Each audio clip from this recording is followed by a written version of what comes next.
I'm going to be reading 3 poems from Burned by Ellen Hopkins. The book is completely written in poetry. And so the first poem I've picked sort of describes a little bit about Peyton, the main character, and her life at the beginning of the text. By the time I started high school, I was a dead-on shot. I spent a lot of Saturdays maintaining that distinction. You might think a teenager's parents would take notice when she disappeared into the desert for hours at a time, with a rifle and purloined ammo, no less. But Mom only noticed diapers in need of changing. By then, I could bribe Jackie to do it. All it took was my own silence about her less than saintly behaviors. And as for Dad, well, he and Johnny had started to buddy up almost all day, almost every Saturday. When he sobered up by Sunday morning was a complete mystery. That is on pages 80 to 81. The second poem I'd like to read talks about when her father drives her to her aunt's house in the middle of the book. And it's entitled Halfway, and it's on pages 177 and 178. Across the wide state of Nevada, the country changed from sage flats to pinyon and juniper-covered mountains.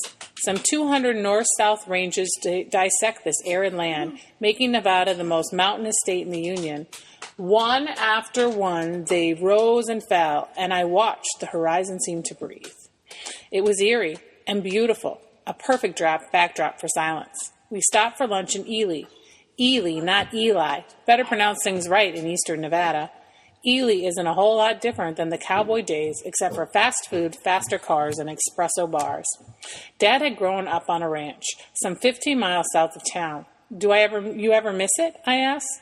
Around bites of Burger King, he admitted. I miss the quiet. I miss seeing from here to forever. I miss how people mind their own business, but still can be counted on. And the last poem I'd like to read sort of talks about after she comes home from the ranch and her boyfriend that she's met, Ethan, is dropping her off at her parents' house, and it sort of talks about their relationship. It's called About 15 Minutes. It's on page 457. Away from home, we stopped for a private goodbye, and I tasted in our last barrage of delectable kisses a growing sense of dread, and I felt in our final embraces a strong premonition not to let him go. Promises to stay in touch via cell phone helped a little. Vows to keep what he could help not at all. Tears, puddled, spilled, soaked Ethan's shirt like a salty stream, fed by a downpour of despair, rolling into a river of mourning.